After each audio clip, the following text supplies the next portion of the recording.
Hello, everyone. Welcome to Scaling Signals podcast. My name is Vineet, and we have Tarun as my co-host. Scaling Signals is a podcast dedicated to demystifying the journey of successful companies. We break down each company's story from its origins to current state, analyzing key decisions, pivotal moments, and future potential growth. So, this is our attempt to help you learn and share knowledge on our researches from the most famous brands and companies. So this is all about scaling signals, and I'll do my introduction. So my name is Vineet. I work as a product manager, and I've been thinking for a while now that hey. I myself subscribe to many podcasts out there, and this has been my one of the to-dos on my list. And here I am in the last month of 2024 in December, giving my first attempt with the pod name as Scaling Signals. So let's see how it goes, and I'll let Tarun introduce himself. Yep. Hello, folks. My name is Tarun, and I'm a software engineer at work. But I'm also an avid podcast listener, and and happy to be here. Happy to share our learnings on signals that scaled. Nice. So yeah, today's episode is one for the ages. It's about the rise, fall, and resurrection of one of the world's most iconic brands in India. And I think this brand needs no introduction, and the product is none other than Thumbs Up. Tarun, just a quick question to you. What was the first memory that you have of Thumbs Up? The first memory I probably don't remember because it has been there as a kid, I think. But like all through my childhood, it has been a part of. I've always seen Thumbs Up. I've always had Thumbs Up. That I know. Yeah. What is your first memory like? Do you remember? As we both worked earlier as kids in a supermarket, as our dad has ran a grocery store. So I briefly remember that there used to be a glass bottles, and we have to put it in the fridge, and people used to drink. And somehow I remember maybe this could be at the age of 8 or 10. When I had my first or second sip, I was like, okay, I was burping, like, hey, this is too strong. Is this even a drink? So that's how I remember my first encounter with Thumbs Up. And I think that applies to many kids. I remember, like, even as a kid, like the early drinks, like, feel quite strong. And then I think we somehow start, loving that aspect, like, more than the drink. Yeah. Yep, exactly. And also, just to give some context to the audience here, the reason why we picked Thumbs Up is Thumbs Up is one of the brands that definitely needs some look back into the history because to me it feels like it's no less than a movie or no less than a roller coaster ride. Because from its grand entry in the mid 20th centuries, from its dramatic acquisition. And from its again, there is also a reporting saying that hey, the company that bought Thumbs Up wanted to discontinue it, and again, it didn't span out well, and again, they had to get it back and get it going as a brand, and now it has become a brand that has been sold 1 billion in revenue as a product, and it's also being exported. It has been originated and born in India, and now it's being exported outside India as one of the products. So to me, it felt like, hey, what other product or brand has this kind of history or limelight that we could offer? And we thought, like, hey, let's do Thumbs Up. And here we are talking about Thumbs Up. Yep. Sounds like it. Huh? Let's get started. Yep. So just for the audience, for clarity, I think many of us see Coke, Coca-Cola, and Thumbs Up as synonym to each other. But I would just like to help you break down these terms and how they attach themselves to different definitions. So Coca-Cola is a parent company that owns a product called Coke. So Coke is also a cola, and Coca-Cola as a company has acquired Thumbs Up, and now it's part of Coca-Cola Group. So we'll be talking about where did Thumbs Up born and how did it end up being part of Coca-Cola. But these are the differences between Coca-Cola, Thumbs Up, and Coke as three different things. So without any further ado, I would just like to give you a quick introduction on where was even Coca-Cola born. So the initial creation of Coca-Cola was back in the time in 1886. John Pemberton, an Atlanta pharmacist, has developed this syrup, and he has mixed this with the carbonated water, and he has shared it with few audiences to get their initial feedback. So this is no less than an initial evaluation of product market fit. We all do it today. So the same has been done in 1886, and the overall response has been definitely welcoming. And from there on, Frank and Robinson, a close aide to John Pemberton, has helped him name this product as Coca-Cola. Uh, this is being reported that the two C's helps in visual marketing and unique brand identity, and that's how Coca-Cola as a brand has been formed. But from 1886 to 1888, what has happened was John Pemberton, the founder of Coca-Cola, has passed away, and the brand has been acquired by Asa Sandler in 1888. And in 1892, this has officially formed as a company, and since then it is being operated as a Coca-Cola. And the initial owner for Coca-Cola is Asa Sandler, though the initial founder and developer of this formula is John Pemberton. So this is a small, quick history of Coca-Cola, of its origins, how it was found, and where it ended up when it was getting started in full force. So, yeah, this is the birth of Coca-Cola. Tarun, would you like to cover the colonial era of beverage market in India? For sure.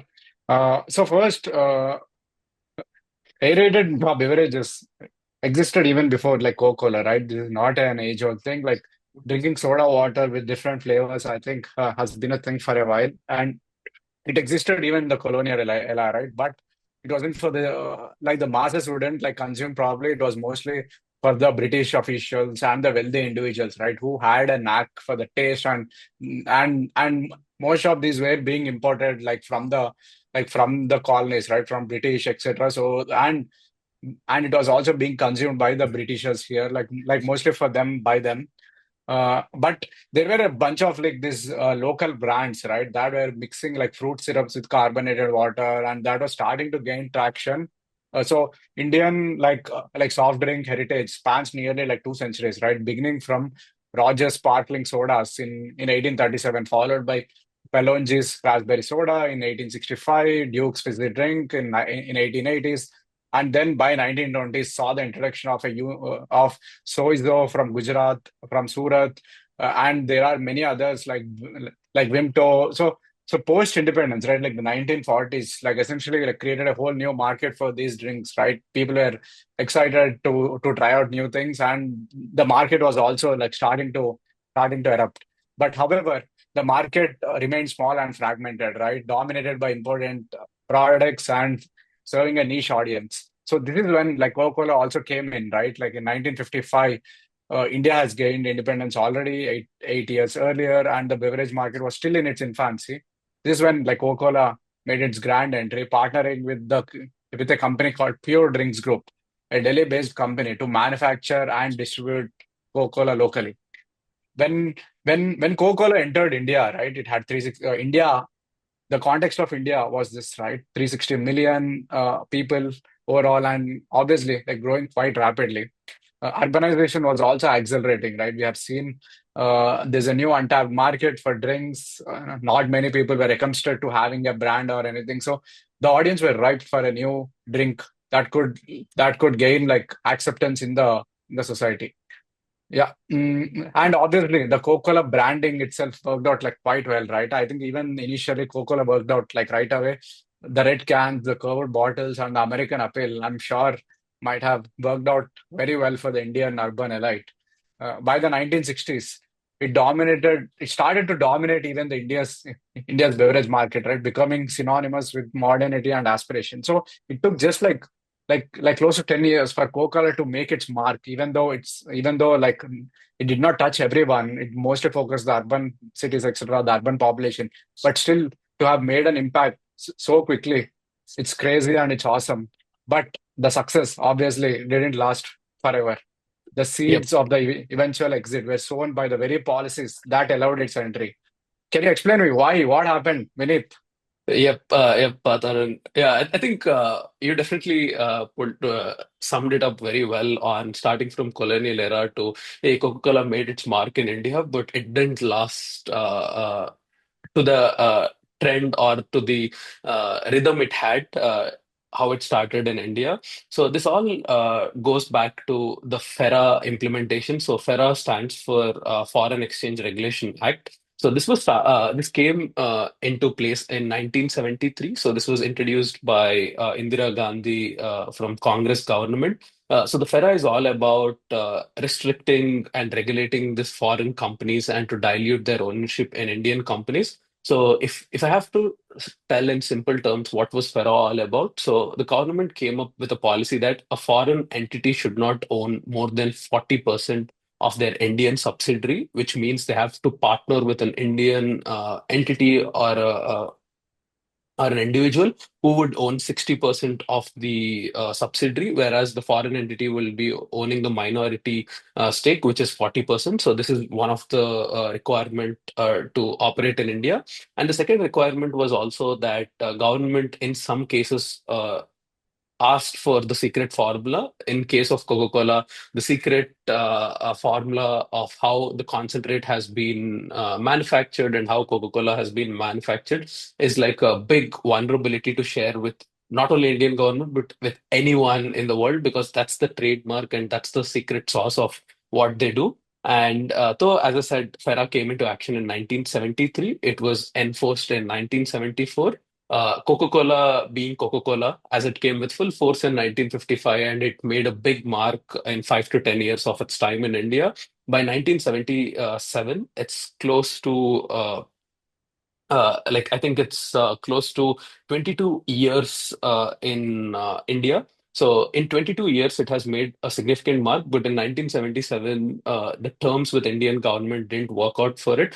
So Coca-Cola was trying to negotiate a deal that hey, we will create two subsidiaries for Coca-Cola in India. One being the bottling arm, and the second being the technical arm. They were fine to operate the bottling arm as 40% ownership from the foreign entity, and the other 60% could be handed over to the Indian partner. Whereas they were very strongly opinionated on the technical arm, saying that, hey, we will be owning 100% of it, and we are not comfortable disclosing our secret formula on how a Coke is manufactured. So this was not okay with the government in 1977. It was the prime minister was elected by Janata Party. That was the transition from Congress to Janata Party, and the FERA enforcement became more stricter, and the plans of Coca-Cola didn't span out how they expected, and this meant they have to exit India. And in 1977, they have exited India. I don't think even they have expected that this would how they their future in India would turn out, but it came as a surprise to not only for Coca-Cola, but all the fans in India that loved Coca-Cola. And it also created a big, big void for carbonated beverages that were available in India. Yeah, quite sad, right? But to give us some more context on the same thing, Indian economic policies in between 1950 to 1970s were quite different, right? It wasn't, yeah, as it is now. 1990 had like a whole liberalization thing that changed a lot of things, but before that, India was fiddling with like socialism, nationalistic interests, etc. So the whole 1970s were the times when India moved on to more like a socialist society where it wanted the local companies to own most of the industries, local entrepreneurs to be empowered. It kind of helped, but it also on a long-term horizon. It wasn't a good decision for to not have the external companies invest talent money in India, and it also impacted like quite a lot of the consumer goods, right? Not just Coca-Cola, and many companies like IBM, Kotak, etc., had to leave their Indian presence and and leave their Indian products. For the beverage industry specifically, once Coca-Cola exited, they cleared because it held a lion's share of the beverage industry, right? Like 40% of the Coca-Cola of like the carbonated drinks. It was all vanished in a single step. So huge market void. Suddenly, local brands like Coca-Cola, owned by the same Pure Drinks, the group and Gold Spot, etc. They tried their uh, attempt quickly, but it did not realize into a lot of usage. Even even the local Indian consumers who were once re who were once who were once consuming like Coca-Cola now switched to local alternatives, right, etc. Even the government, imagine the government had to create their own brand. Uh, it's called Double Seven or something to essentially cater to the needs of people. But even that did not fly, right? I think something is still unique about like the same old Coca-Cola taste that no other drinks that no other drink can give. So by 1975, the carbonated soft drink market was valued at approximately 120 crore, a substantial figure for that time. And and Coca-Cola had to leave all this market, like huge percentage of the market. Now, Yep. let's also understand the global beverage industry context right then. In parallel worlds in Latin America, Coca-Cola was thriving. They were doing local partnerships. They were catering also to the regional tastes, right? And in countries like China, it was still the same case. They did not enter into China yet because of similar policies. Meanwhile, Pepsi, like Coca-Cola's best case competition, was moving their was moving aggressively. They were entering into many markets, etc. But for Coca-Cola, India was a significant loss, not just because of the market size, but it symbolized a challenge for their global dominance, right? They weren't in India anymore. Yep. And Tarun, if you just think of like even if Coca-Cola has exited India and we had many other alternates that have emerged in the same year or which have been operating in much smaller scale parallelly when Coca-Cola was in India, if you've seen in a bigger picture, to me it feels like it's not just okay the branding, the product quality, it's also distribution, right? Back in the days in 1970s, I don't think India had this kind of a logistic system available where there is a manufacturing plant and there is urban audiences, there is rural markets where the product has to be shipped. I don't think the electricity was that much free flow in all these places. So this drink definitely needs to be sold by being refrigerated, and I'm pretty sure they would have used some thermocol boxes with both the ice cubes and ice blocks in it and placing this Coca-Cola bottles in it. And that's how I think the first consumers have tasted the Coca-Cola and other carbonated beverages in India. So it just feels fascinating. Like, hey, back in the time, tracking a product is not just about the product superiority, but it's also like, hey, branding, how do you sort all those different problems that were challenges in that time of the history? Sure, that makes sense. Yeah. Yep. And this definitely has created a void, and it was also a reason for the birth of none other than the most famous iconic brand in India, Thums Up.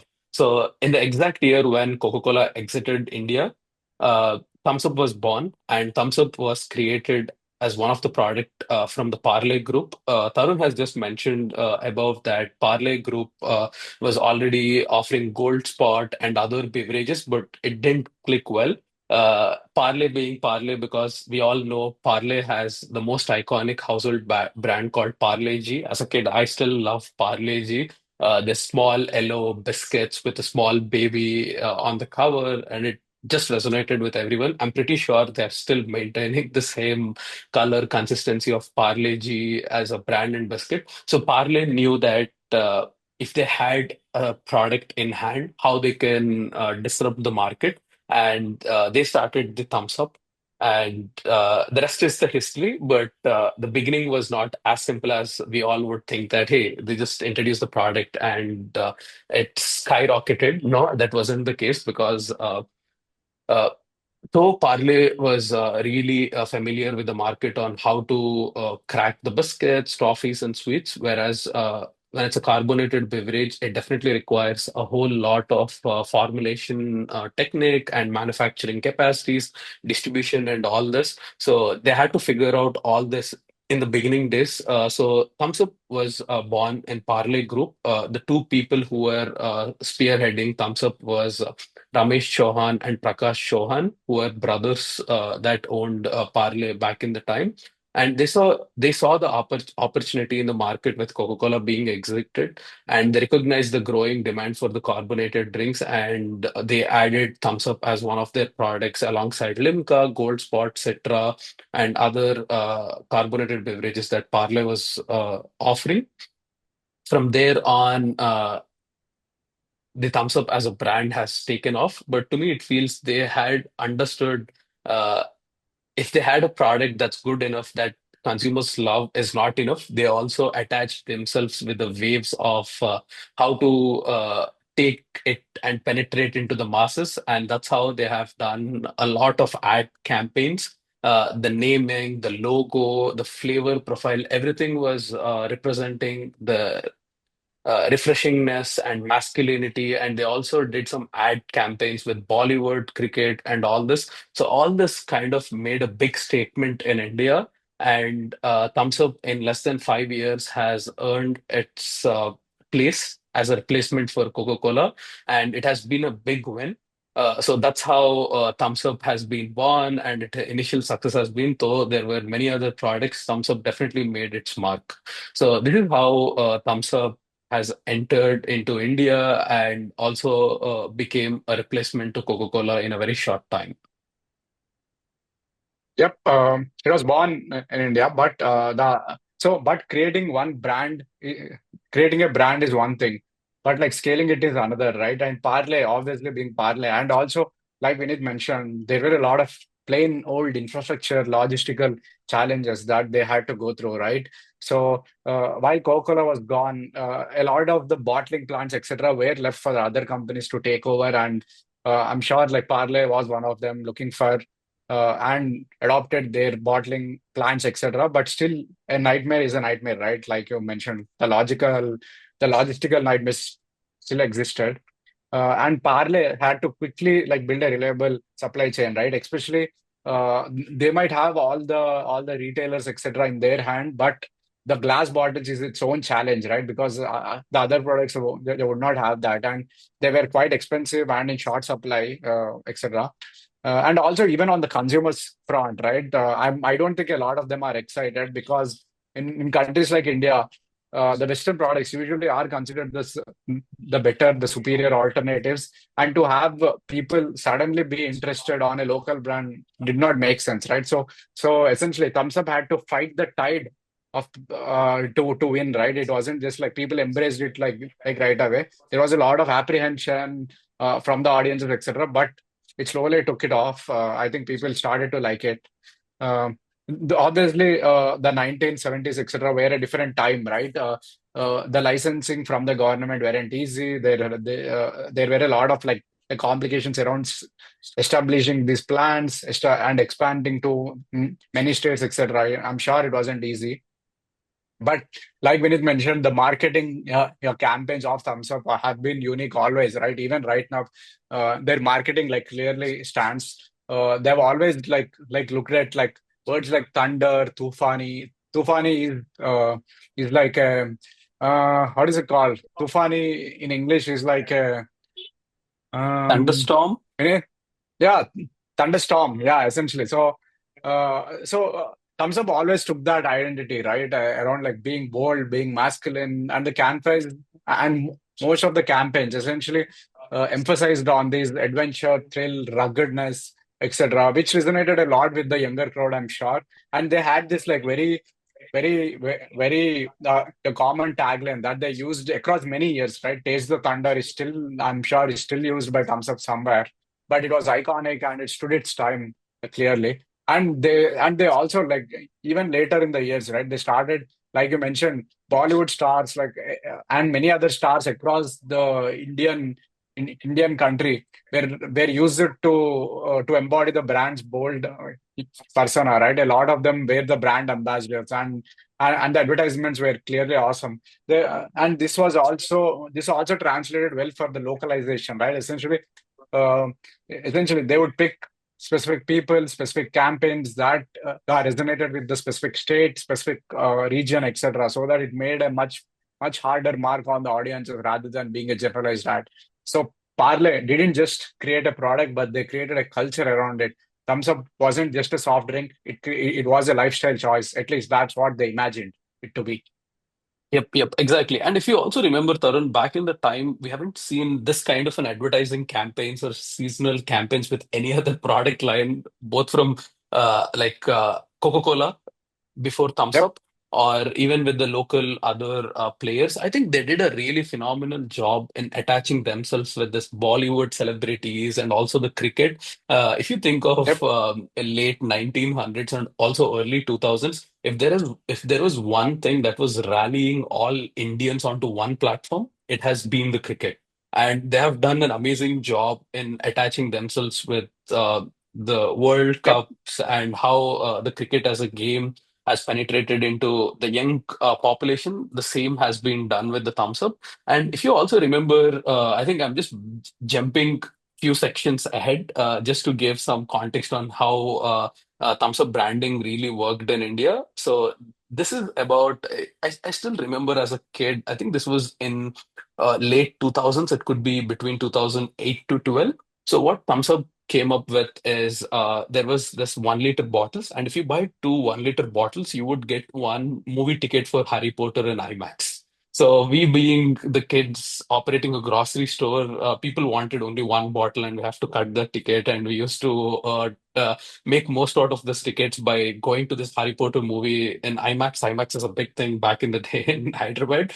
So I still remember Thumbs Up was doing creative adventures, not just with Yep. their advertising campaigns, but also all their advertising and everything was always attaching itself to being adventurous, to being masculine, and all this thing like, hey, if One you're thing, adventurous, you need to do the thumbs up. Yeah.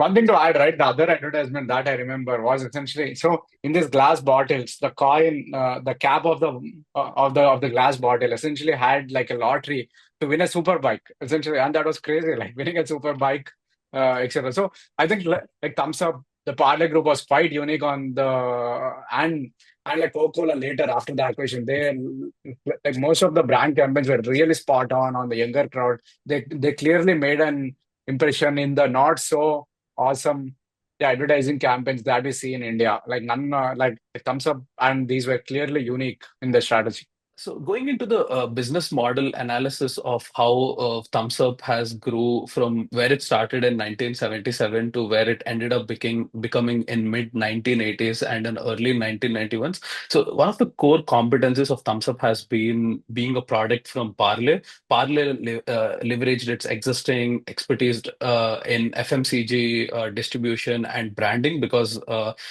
branding and penetrating a new product into the B2C market is no different than how they did it with sweets, biscuits, and other products that Parle was into already. So the core competency already added up with their expertise with other products, and the risk management of Thumbs Up has also been pretty much minimal for Parle Group because instead of launching multiple brands, immediately Parle concentrated on building Thumbs Up as a flagship product because we know Parle was owning before Thumbs Up the Gold Spot and other beverages, but it hasn't done this kind of a marketing or this kind of campaigns for any other products because they have seen Thumbs Up really had that potential and they went all in. And the focus has definitely gave them the returns that they wanted with all the success that Thumbs Up has seen. So the Chauhan brothers have been right on how they wanted to take Thumbs Up forward, and it definitely went well with it.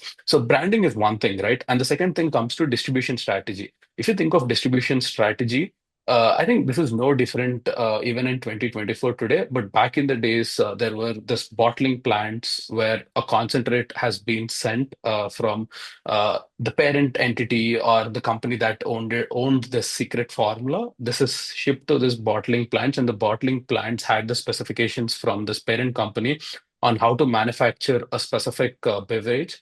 The bottle will be manufactured in this bottling plants, and from there it's sent to the warehouses, and from warehouses it's shipped to the delivery centers, and from delivery centers it went into the retail stores. So overall, cracking the distribution strategy is the most important thing, because manufacturing is one problem, sorting distribution is also one problem, because in a country like India you have to ship your product thousands of kilometers to different states, and you have to maintain strong dealer relationships all the way with retailers to the bottling plants to make sure you're always on top of ever growing demands for the product that you own. So this has been a challenging initial few years, definitely for Parley Group, but eventually they sorted it out, and Thumbs Up was literally being available everywhere in the late 1980s in India.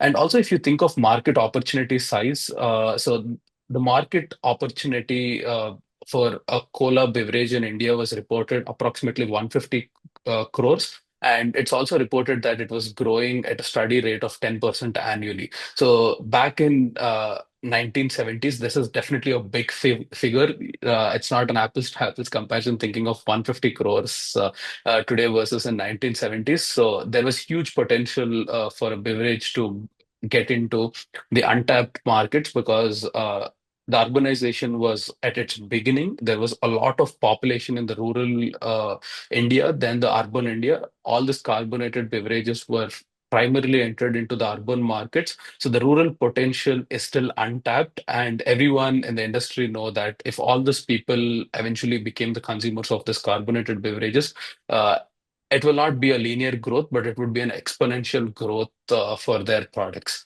So this has been overall the business model and market opportunity for all the players in the beverage industry in India. Yep.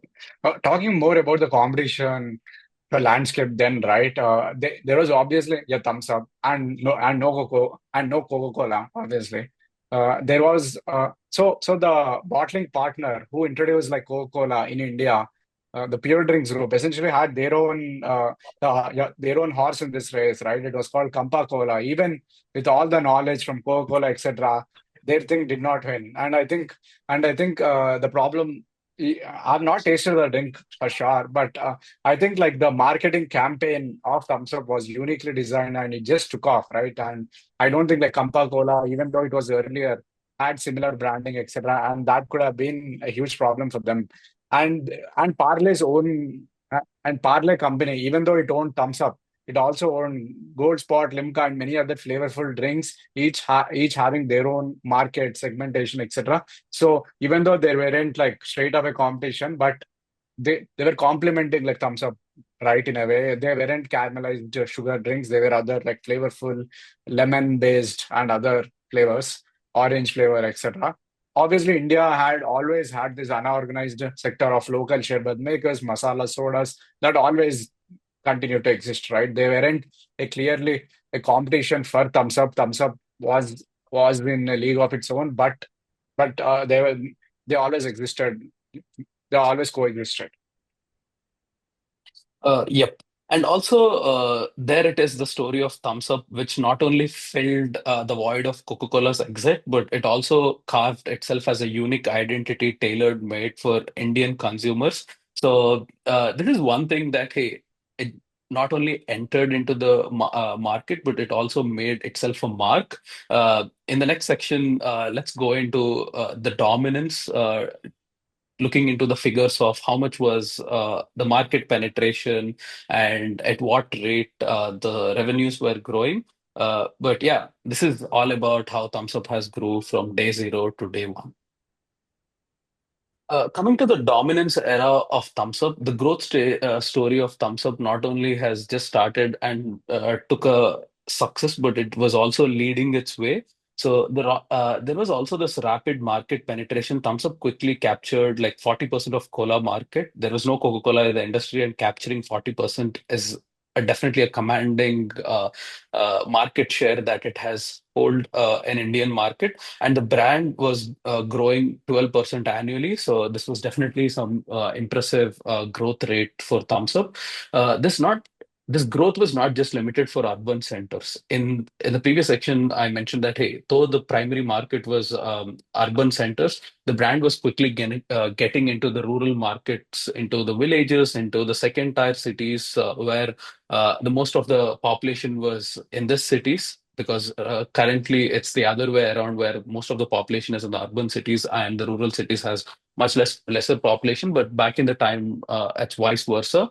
So Thumbs Up definitely wanted to enter into this markets and grow its share. So it was also building an ecosystem. Parle invested heavily into the infrastructure by operating its own bottling plants, but also by partnering up with other franchises that were helping them to get to the last mile.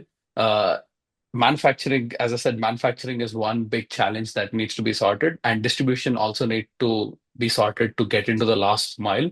It should not be like, hey, there are some consumers elsewhere in India and the product was not available, but they really did an amazing job in reaching the last mile consumers with their product. So this was not just about solving the product quality and the distribution, but also it had the competitive advantages like brand loyalty. Uh, any brand that comes up in competing with an Western product that's already in the market, it always comes with an aspiration of an homegrown brand. It's pride of many Indians. So Thumbs Up was definitely considered in that way that, hey, uh, it stood as a counterpart to Coca-Cola. Coca-Cola is no more in the country, but Thums Up is a product built for Indians by Indians. So everyone took that pride that Thums Up was created in India, and we all love it. So everyone have attached themselves to its success.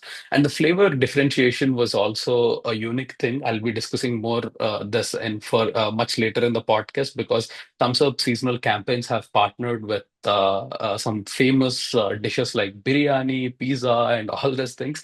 So they definitely did some kind of seasonal campaigns to penetrate into different segments of consumers. So, though there were other competitors like Campa Cola, which was launched in 1977 by the Pure Drinks, and there was also another competitor, Double Seven, introduced by Indian government by looking at the void from Coca-Cola's exit. None of these products made it mark. Thumbs Up was the product which was leading the way, and it did what is necessary in making sure uh, it went and resonated with all the audiences. So that's all on how they sorted the campaigns, the distribution, the manufacturing, and how they also moved much ahead than their competition. Coming to their financial metrics, looking at the revenue growth, by the late 1980s, Thumbs Up was generating annual revenue of over 200 crores, making it one of the most parlous profitable ventures. Its profit margins were significantly higher than FMCG products thanks to the premium positioning and pricing power. As we have said in the beginning, that Thumbs Up has done an amazing job in ad campaigns and branding. It was like making a statement. It was the most desirable FMCG product back in the time, and the power of its branding and positioning and consumer interest has definitely reflected onto the revenue numbers, making it cross 200 crores in annual revenue. And it is also reported that advertising spend has been 20% of Thumbs Up revenues has been spent on advertising. So this aggressive investment in marketing paid off, ensuring brand recall and loyalty. Because in later in time, you will see that what this kind of advertising spend has done to Thumbs Up in late 1990s. Yep, like all of this didn't just make Thumbs Up just another like marketing brand, right? It was like one of the symbols, and it became a national pride, right? It was available everywhere, even from urban cities to rural villages, and it became an everyday thing, right? It wasn't like a unique thing that people have only heard of, but you see it everywhere. And it also, like we discussed, is a pop culture, yeah, reference, right? It is in most movies. It was using like the Bollywood folks for advertisements, etc. So it became an everyday thing, and it wasn't just something that was that you thought about or something. It was always there everywhere. And while Thumbs Up dominated India, on the global level, this was happening, right? Was starting to rise in 1980s. in markets like Latin America, Middle East, etc. Pepsi was also being a competitor to Coca-Cola. Pepsi's experience in navigating nationalistic policies in countries like Mexico mirrored the challenges of Coca-Cola here faced in India, right? Similar policies elsewhere, etc. And after exiting India, Coca-Cola also focused on Asian Pacific markets for a bit, right? Like Japan, Indonesia, etc., where the economic policies were more favorable. By the mid 1980s, it began preparing re-entering in India, but it wasn't like straightforward. They were thinking about it, and we'll see what happened there. Yeah, in the next season. Yep. So the dominance era of Thumbs Up wasn't just about beating competitors or making its mark. It's about creating a legacy. This wasn't just a product, it was a symbol of Indian ability to thrive against all odds. Yep. It was during, it's a case study in understanding market dynamics, right? It was and playing to their strengths and winning hearts, right? They did not just create another like replica of Coca-Cola, but it had its own flavor, its own marketing, its own approach to things. And that's what I think defined that era. Yep, yep. And from this time in the history in 1993, after 16 years of absence, Coca-Cola returned to India in 1993. So, what's your reaction, Tarun? Like, there was no Coca-Cola all of a sudden in 1977, and there was a new player in the market, which is Thumbs Up, and we all loved it. And in 1993, now there is change in economic policies in India, and Coca-Cola has entered into into India in 1993. That's the important part, right? In 1991, the economic liberalization happened, which meant foreign companies can now come back to India. They essentially overruled the previous stricter rules, and now foreign investments can happen in India, and that changed everything. Yep, yep. So to me, it felt like, okay, it's all of a roller coaster ride for Coca-Cola. They just entered there, disrupted the market. They saw the success and they have to leave everything all at once in 1977. And after 16 years, now they enter back in India. And the market that they left and the market now they are entering is totally two different markets. It's India is no more the same. And now they are homegrown brands, not one, but many. One was leading the way, which was Thumbs Up, but it was not that easy for Coca-Cola now to capture the market. Yep. Yep. So this meant Coca-Cola not just like trying their hand once again. They thought maybe we could acquire Thumbs Up, and this is where like the whole fun thing started. Right now, they're trying to acquire the competition that was created when they left actually. So in by the early 1990s, Thumbs Up controlled over 85% of the India's cola market. Right, a figure that Coca-Cola could not ignore. Even if they launched like Coca-Cola, I'm sure they wouldn't have they can't take the whole market, right? Because Thumbs Up was already a leading player. It has become a household brand. It was there already. So Coca-Cola wouldn't find it yeah, so easy. Yep, yep.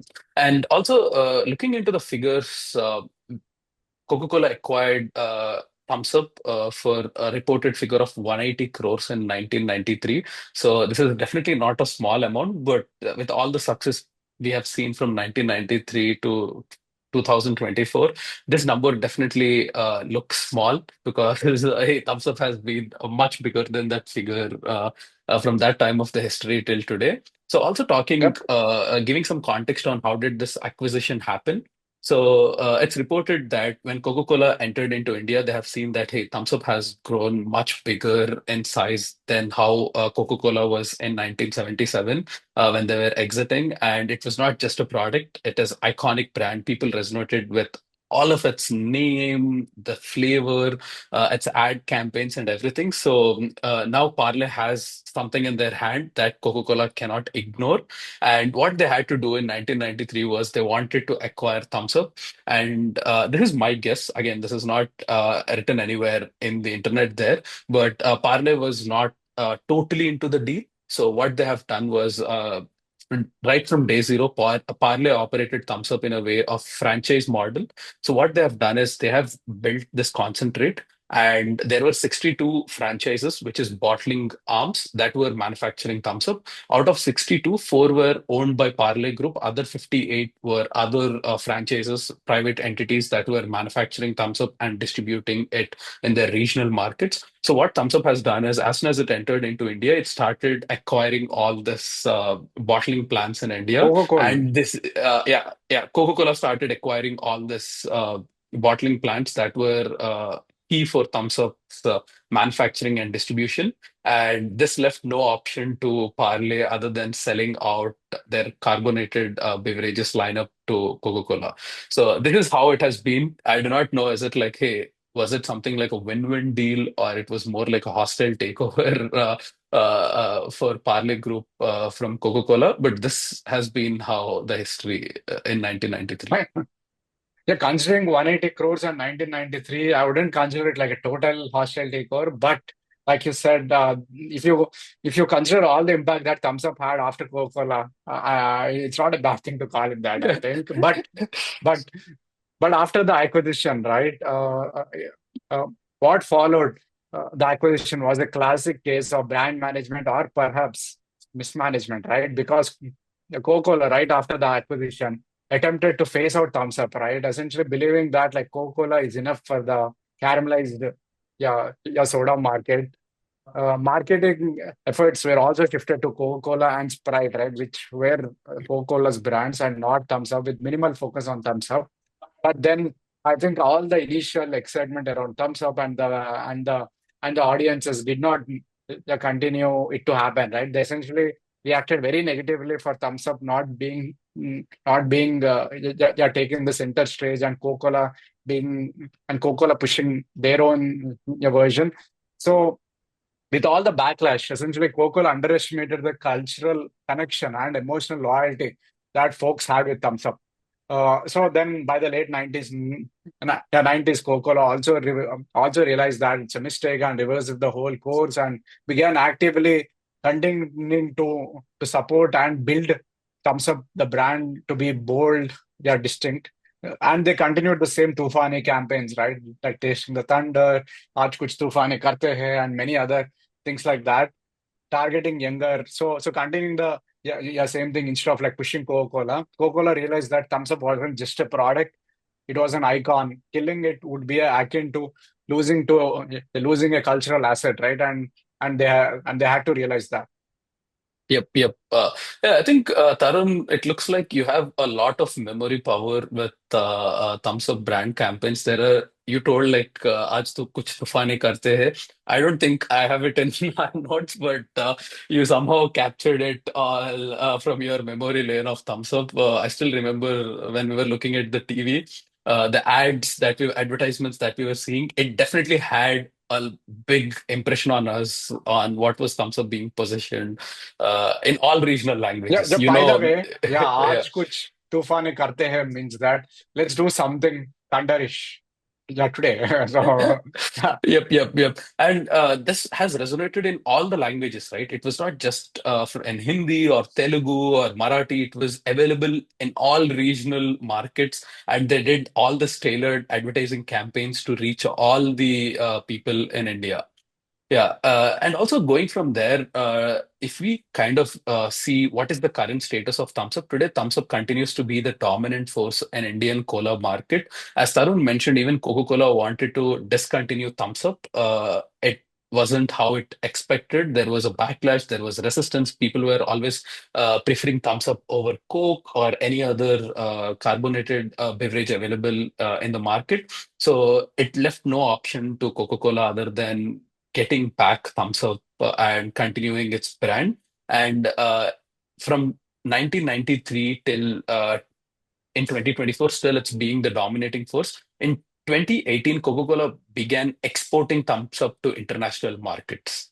So if you see the overall history of Thumbs Up was not its own brand. It acquired and it wanted to phase it out, but it didn't happen. But in 2018, it started exporting it out to other countries. So the product is born in India, and this marked the first time the brand expanded beyond India and highlighting its global potential.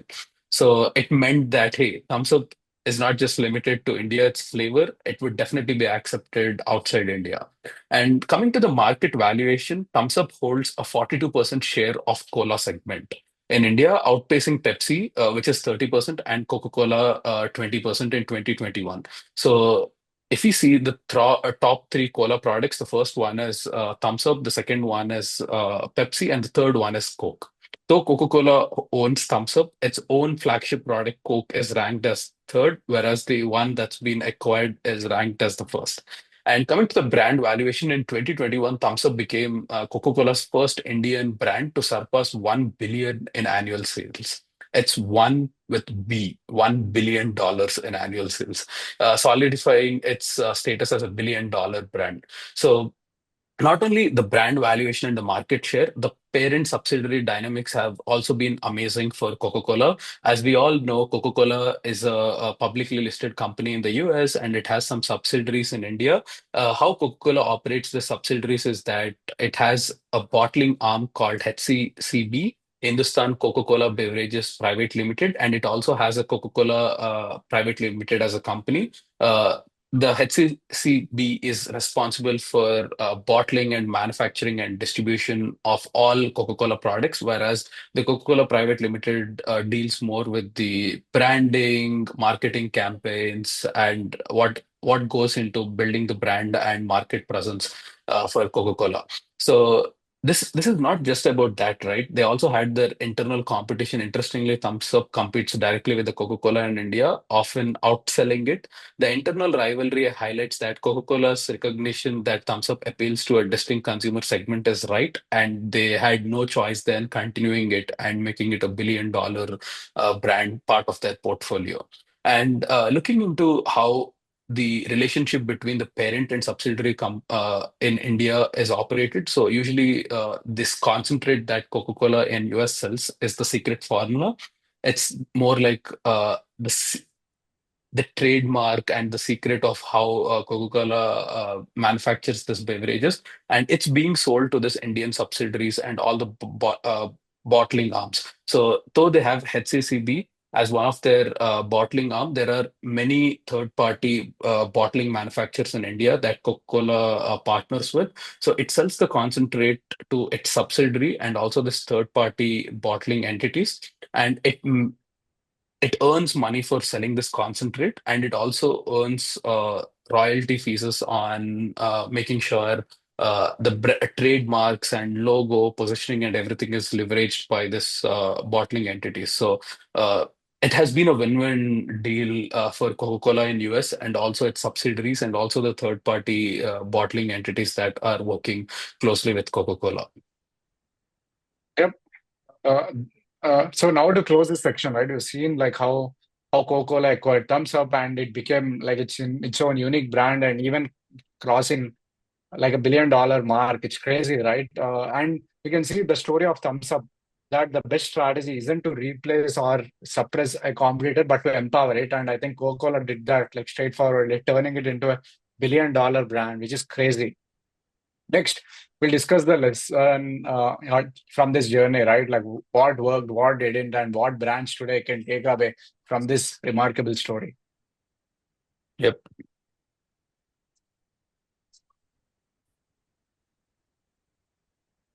So, in the last section, we have covered the acquisition and how the dominance era of Thumbs Up worked. From there on, how did Coca-Cola's acquisition నువ్వు had last changed. Section అంటే ఒక section నీకు break వచ్చింది వాడికి రాలే కదా నువ్వు అవసరం లేదా లాస్ట్ సెక్షన్ అనేది నువ్వు So now let's continue on to the analysis. And I had a few points that I would like to analyze because we have seen in the previous segments of this podcast the dominance era and what has happened post acquisition. How did Coca-Cola and Thumbs Up synergy work? So coming to the things that require some analysis. So if you see the concentrate production and distribution, so the Coca-Cola company in the United States produces the concentrate, which is the base for all Coca-Cola beverages. This concentrate is then sold to the bottling partners in India. So this bottling partners in India, primarily it's HCCB. So Hindustan Coca-Cola Beverages Private Limited. I have more to talk about this particular subsidiary of Coca-Cola. So this primarily operates 16 factories and handles more than half of Coca-Cola's overall volumes in the country. But the other half of Coca-Cola's bottling partners are the other entities based out of India. This include Moon Beverages, Enric Agro, Food Products, Superior Drinks, Wave Beverages Limited. So all these bottling partners are very localized to each of the regions in India, and they help Coca-Cola manufacture the bigger volumes that that they're unable to do primarily with HCCB, and it also helps them to get into the regional markets where their presence is missing as of today. And so we have seen that concentrate is shipped to this bottling plants, and the bottling plants are all across spread in India. The manufacturing process goes as below. So the concentrate delivery is sent to this bottling plants in India. The local production happens with bottling partners combine the concentrate with filtered water, sweeteners, and other ingredients according to Coca-Cola specification. And then the packaging happens. The finished beverages are packaged into bottles and cans using high-speed production lines. Some facilities even use 3D printing technology for packaging. And then comes the quality control. Strict quality checks are performed to ensure consistency and safety. So once the manufacturing process is done, then the distribution network takes over. There are warehouses where finished products are stored and operated by the bottling partners. The distribution centers products are sent to various centers across the country, and then from this distribution centers, the products are shipped to the retail delivery. It could be grocery stores, restaurants, street vendors, convenience stores, movie theaters, and also the Uber shadow stores and everywhere. So this is where the overall distribution across India happens for the products that have been manufactured. And coming to the expansion, Coca-Cola India has significantly expanded its distribution network, increasing from 2.7 million retailers before the pandemic to over 4 million retailers currently. So this has definitely reflected in how their revenues and profits have been jumping in the last 2 years. And there is also a statement that's been released by Coca-Cola's VP of Customer Logistics claims that they can deliver a drink from country to local store within 48 hours. So thanks to their local sourcing, this is an amazing feat for an executive from Coca-Cola to say that hey, it just takes 48 hours from its manufacturing to reaching the retail store. So it looks like they have done an amazing job on how the distribution at scale works. And currently, the company has over 900 bottling and manufacturing facilities worldwide. This is not just to India, but worldwide, they have been operating with the scale and with what they need. Yeah, and they've also doubled down on their marketing campaigns, right? They have significantly expanded brand ambassadors across India, like not just the Bollywood stars, right? Every time a star becomes like very popular in a region, they are probably going to do a thumbs up ad, like Coca-Cola advertisement now. So it has become that popular. Like in southern industry, they did Chiranjeevi, Mahesh Babu, Vijay Devarkonda, even the cricketers like Jasprit Bumrah, Allu Arjun, like recently, who has become a big star. So across India, like whenever a star breaks out, they're probably doing a Coca-Cola campaign. It's like that now. Yeah. Yep, yep. And if we look into the market dynamics, how the competition versus Coca-Cola are doing lately, Pepsi, even it entered in 1990 and built its brand around pop culture and celebrities like Shah Rukh Khan.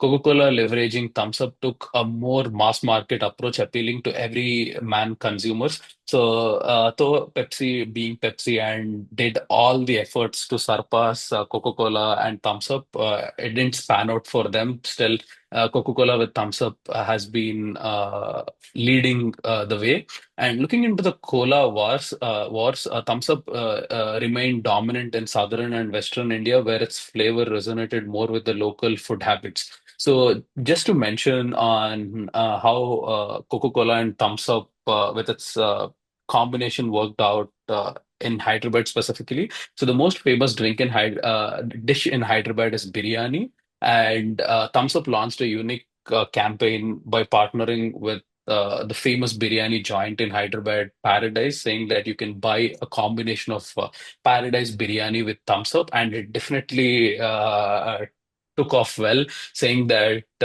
thumbs up goes well with biryani, and you cannot have biryani without a thumbs up as a side. So even now, when I'm hanging out with my friends to have biryani, thumbs up is something that comes into my mind. Like, hey, maybe I have to mix it as a side when I'm having biryani. So that's how remarkable Coca-Cola has done their ad campaign and penetrating into each region. What is the famous dish there? They have, I'm sure they have also done with many other dishes across the world.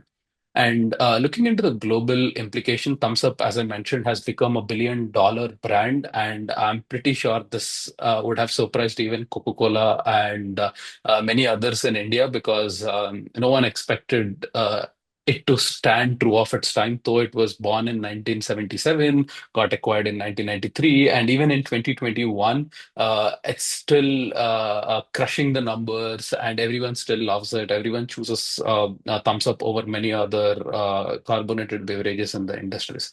So there are some lessons for the global markets here. Coca-Cola's India strategy highlights the importance of buying into cultural relevance rather than competing against them. So since then, I'm pretty sure Coca-Cola has done many acquisitions across the world to be more of a player that caters to the local tastes and what their preferences are. And similar strategies have been applied in China, Southeast Asia, focusing on local flavor preferences. So when I travel to US, Europe, and other parts of the world, I've seen Coca-Cola's product line was slightly different in this markets, adapting to the local tastes and preferences.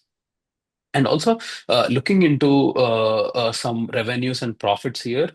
So I'm particularly concentrating on fiscal year 2023. The key financial figures for Coca-Cola operations in India were the HCCB, the subsidiary of Coca-Cola in India that does more than 50% of manufacturing and distribution, has reported the revenue from operations as 12,700 crores. And the net profit has been 812 crores. So this is definitely some big figures at the scale what Coca-Cola is operating in India. And Coca-Cola India Private Limited, this is another subsidiary that manages the marketing campaigns, brand, trademark, has seen the revenue from operations as 4,500 crores and the net profit being 7,222 crores. So if you club 722 crores. Sorry. yeah, 722 crores. If we just sum the net profit from those two subsidiaries, this goes all the way into 1,500 crores in the fiscal year 2023. So this is definitely a big number, definitely something that no other carbonated beverage in India is doing. And if you also compare the profit from the fiscal year 2022, this has been 116% growth for their bottling arm, which is HCCB. Because they have done more of cost optimizations in how they were manufacturing and doing the distribution network, and also increased in sales that they have done in financial year 2023. On the other hand, Coca-Cola India advertising and sales promotion expenses were 1,122 crores. So again, Coca-Cola is not backing out of advertising and promoting its product. It's still right on point to make sure their products still stay relevant in 2023. And when we're talking about those figures, it's not only important to deal with the subsidiary revenues and profits. It's also important to look at the parent company, how parent company, which is publicly listed in US, is doing. The revenues for Coca-Cola in USA for the financial year 2023 reported are $45 billion, a 2% growth in concentrate sales that has been seen this year, and it has been overall 6% growth from 2022. And the gross profits for 2023 was 27 billion and 9% increase from 2022.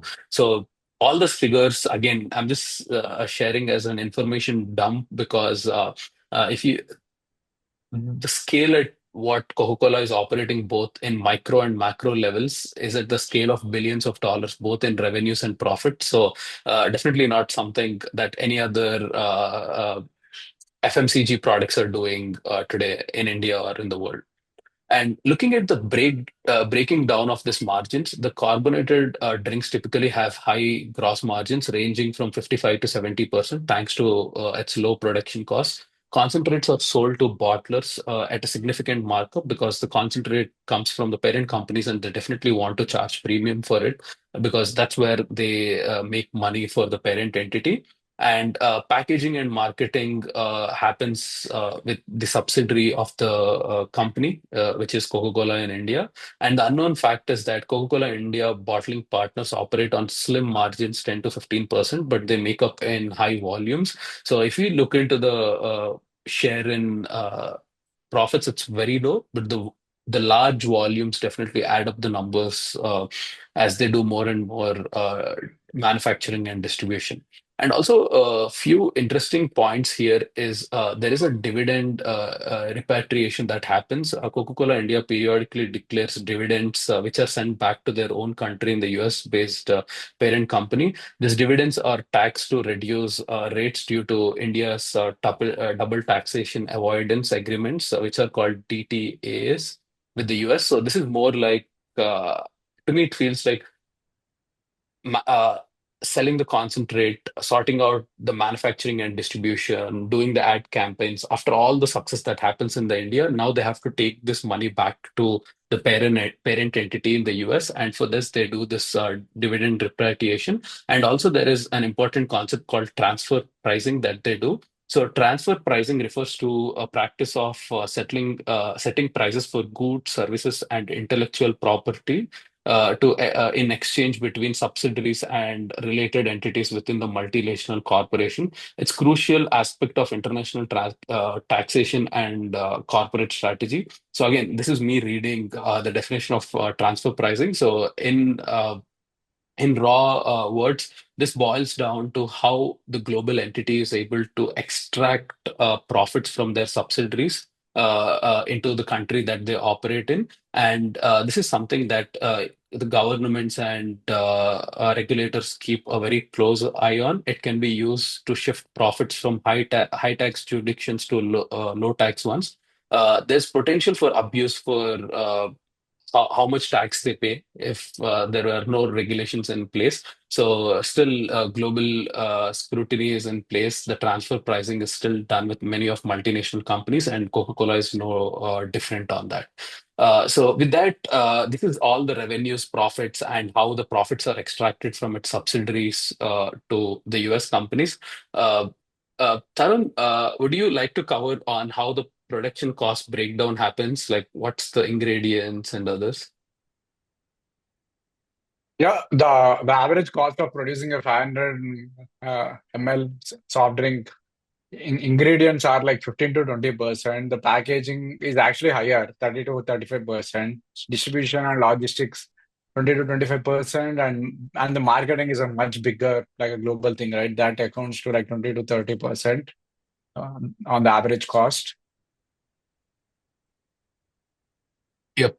So to me, looking into all these figures, it's definitely clear that Coca-Cola has multiple layers of revenue model here by selling the concentrate and then later extracting the royalty fees for offering the trademarks, the branding, the positioning, and later also in charging some profit sharing from what this bottling operators do. So definitely Coca-Cola is definitely making some good numbers here with all the sales in India. Uh, and coming to చాలా mm, ఆ production cost break down అసలు ఏదో chat GPT చెప్పింది తప్పితే నాకు ఆ numbers reliable అనే అనిపించట్లే అది అసలు ఎంత ఇరికిచ్చినట్టుంది ఆడ అన్నెసరీగా అసలు ఏముంది ఆడ. Yep. So now let's look at where Coca-Cola is, yeah, today, right? The company that owns Thums Up, Coca-Cola, and many other soft drinks in the industry. So, uh, so currently, yeah, Coca-Cola holds around 50 to 50% of the Indian carbonated beverage market, right? Sharing the dominance with its global rival, obviously Pepsi, with about 35 to 40%. India is among the Coca-Cola's fastest growing market, right? India is still growing. A lot of the population is still is still has not still crossed the poverty line, and once as people grow, etc., like drinks like consumption of these drinks like quite increases, right? So it is still a growing market for Coca-Cola. None of it is we haven't hit the peak yet. And between the Coca-Cola brands itself, right? Thums Up is obviously the biggest one with 40% of the market. And it remains the crown jewel, right? Like when it said it crosses the $1 billion revenue mark already, which is crazy in a single product again. Sprite. Sprite is again a top selling a lemon lime soda version in India, and it accounts to a big market. Like 20% of the Coca-Cola's India's total revenue is by Sprite. It is refreshing and appeals to the younger crowd too. Obviously, there's Coca-Cola. Surprisingly, it's not so big. It's like the third in India, but I'd say I like at least from my own like personal consumption methods. I think Coca-Cola is growing again. I think in general, and also we also have like Maza, which is like a mango based fruit drink that is very popular here in India, and that continues to grow like crazy. There's also Minute Maid and Kinley, some water packaging water, and Minute Maid is like an orange flavored drink. So the portfolio is big and quite appealing to a specific segment of the market, and each of them being a big pieces in those markets is crazy. And all of them are by Coca-Cola, which is awesome. Thumbs Up and Sprite are doing the heavy lifting, honestly, for Coca-Cola. It's fascinating to see Coca-Cola brand has taken a backseat in favor of all these local drinks, essentially. Yep. I think though the portfolio of Coca-Cola is big, the competition in India is also big because there is a traditional rivalry with PepsiCo back from 1990s to even in 2024. So PepsiCo remains Coca-Cola's closest competitor with a strong portfolio that includes Pepsi, which directly competes with Thums Up and Coke, and 7 Up that competes with Sprite, and Mountain Dew that also competes with as a refreshing lemon drink. And there is also Tropicana from Pepsi to compete with the broad line of juices that Coca-Cola has to offer.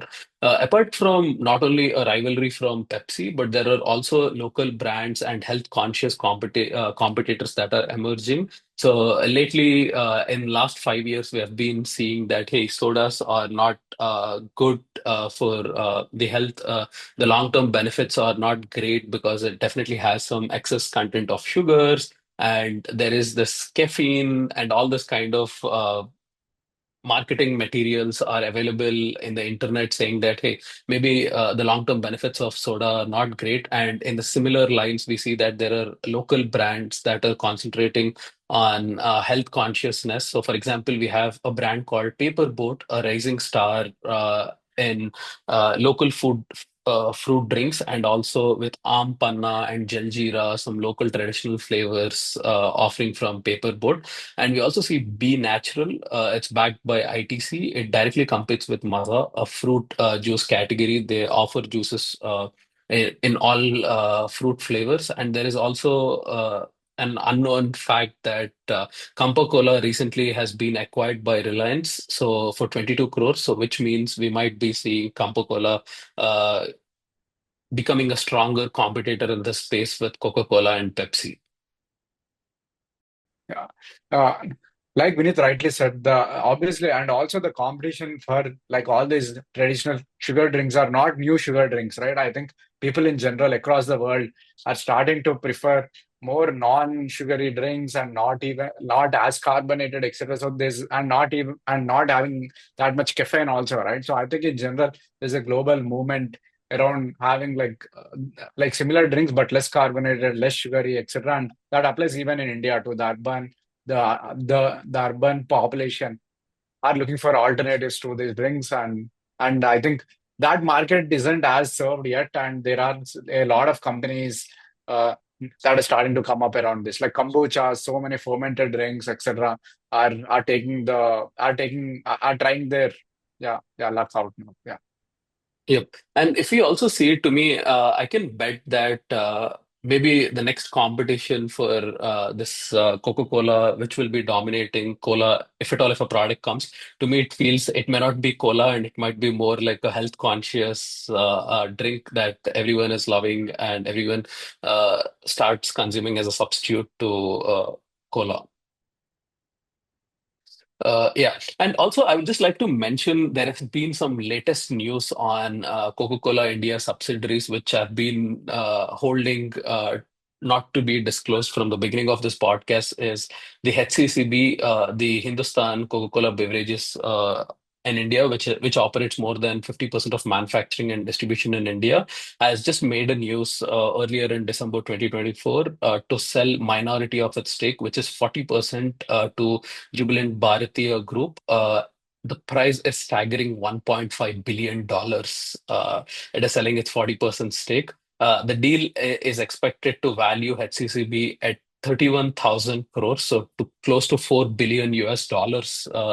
The HCCB will be valued if this deal goes through.